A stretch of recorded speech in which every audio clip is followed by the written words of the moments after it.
Hey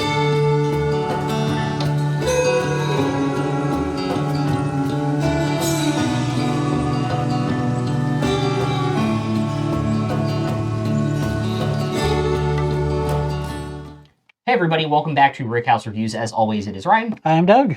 And today we have the newest release from a distillery I have honestly been avoiding because I was not a huge rye fan.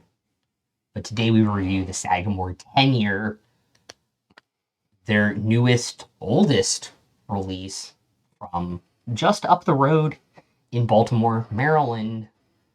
I was lucky enough to sample it the morning of filming this, and I think I may be a rye fan now.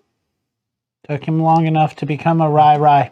But before we get into that and unpack all of that, if you guys really want to help out the channel, you can go hit that share button down below. Exactly, ring that notification bell, like, comment, help us engage the algorithm. Share this video with all of your bourbon and rye loving guys, gals, and non-binary pals. I'm super excited for this.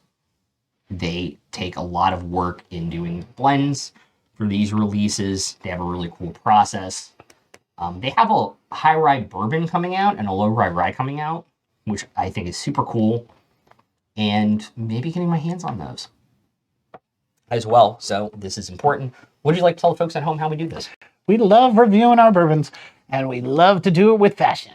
So we start with the aroma at 25 points. We then go with the flavor at 30 points, and then the finish comes back down to 25 points with buy and recommend at 10 points apiece, with usually caveats tied into what's going on with our scores for those. Now, I don't know if this counts as barrel strength or not, but it does come in at 55.4%. Yep. 110.8 proof for those of you who keep track of that. And they do have a lovely paragraph of descriptions on the back if you're struggling to come up with words on what you're tasting or smelling, which I always find helpful on a bottle. So I do appreciate that. It has a lovely color to it. And I'm ready to dig in. You ready? A salute. Cheers, sir. All right. You know, the first thing I always smell on rye is the spice. Yep. And it takes so many different forms.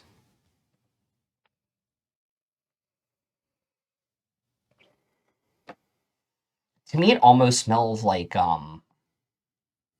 this may just be exclusive to me because I'm kind of a slob sometimes, but like, if you eat like a peach and you leave the peach pit out on like a napkin and you smell it the next day. There you go. But like sweeter and somehow inviting. And then I get like this very roasty, toasty.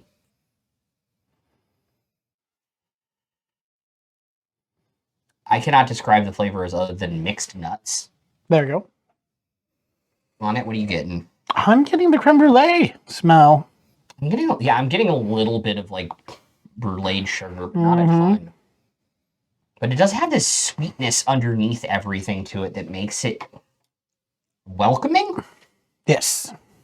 But also at that 110, it does bite the nose just slightly. Oh, good to know. This is also non-chill filtered. Woohoo! So we're just going to go chill and filter it for our own variety. That would actually be, the machine's expensive, but that would actually be really fun.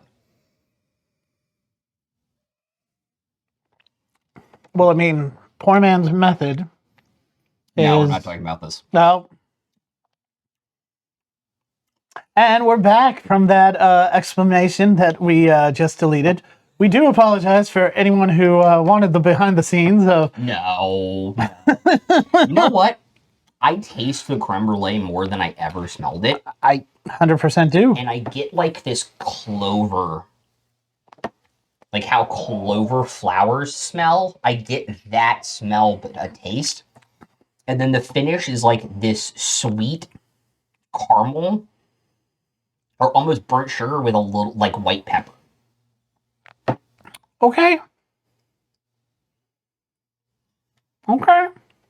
I can see where you're coming from with it. I still get a lot of that just pure creme brulee. And you know what's crazy? I'm not a huge fan of licorice Uh-oh. on rye. But you spot a I little get a little bit on this, on the tip, on the tongue. on the tongue, on the front with the creme brulee. And because the creme brulee is there, I actually like it. Okay. Because there's enough sweetness to carry it. Understandable. Just whoever's doing the stuff at Sagamore is just incredible with all the Maryland rye stuff they're doing. Like,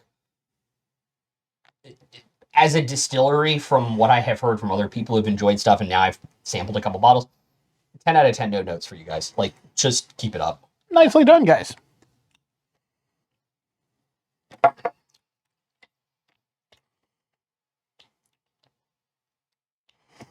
Yeah, I would want to have a backup bottle. And yeah, we're just ride the lightning. Yeah. Pretty much. So let's start at the start. That aroma, very inviting, very unique, very, again, characters of, as you said, peach and, for me, overwhelming creme brulee. And that helped me put it right there at 22 out of 25 for myself. I will totally agree, 22 out of 25 on aroma. That is, I think, the second best rye I've smelled all year. Mm-hmm. It has everything I want, kind of in like a bourbon almost in the smell, with just a little bit more rye spice undercutting it that I thought was very, very enjoyable. In terms of flavor, I thoroughly enjoyed everything that was happening on my tongue through the entire sip. I did take a point off for the licorice. Understandable. You still hate licorice. Black licorice. Understandable. Give me strawberry licorice. I'm a happy camper. Oh, yeah. 24 out of 30 on flavor, though, for me. I very much enjoyed everything else that happened. Understandable. I ended up giving it a 23 out of 30. Wow. I'm I felt higher like- than you on a rye for the first time this year.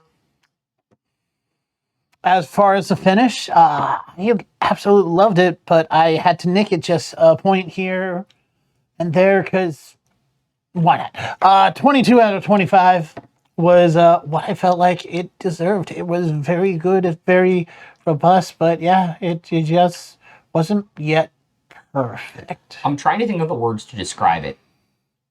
Because abrasive is the wrong term, but it feels, and gritty is the wrong term, but there's like this thing on the very, very back, like right where your tonsils are, that I feel on it.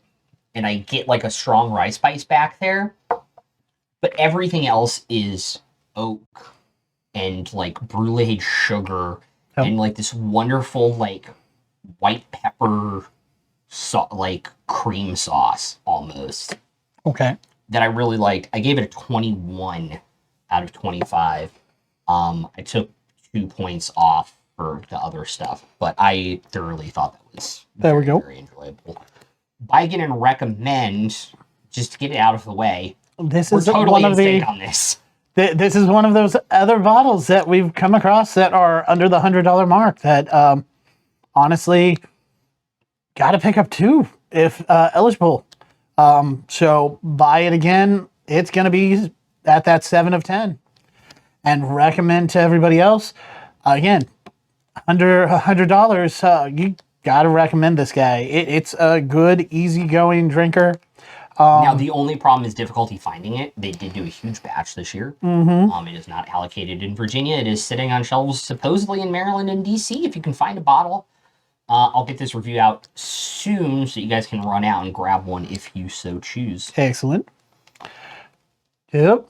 And of course, our points are going to be overall points right up here probably at this time in the video. And then, of course, at the end, all of our points spread will be shown next to each other. Yep. With that, we do appreciate you guys liking our channel, subscribing to our feed, hitting that bell so that you know when a new video pops up. And of course, feel free, drop us some comments. Let us know how we're doing, what we're doing right, what we're doing wrong. If you've had a Sagamore, and especially the Sagamore rye. Well, how does this compare to the 9 and the 8 if you guys have had them in the comments below? Secondarily, if you guys see the score over the bottle, you know you'll be seeing this bottle again in a couple months. 2 months. Yep. Literally November. So I think that's about it. Other than that, our final score right there. I'm Doug, I'm Ryan. and we're Rickhouse Reviews. We'll see you next time. Peace out, guys. Thanks again.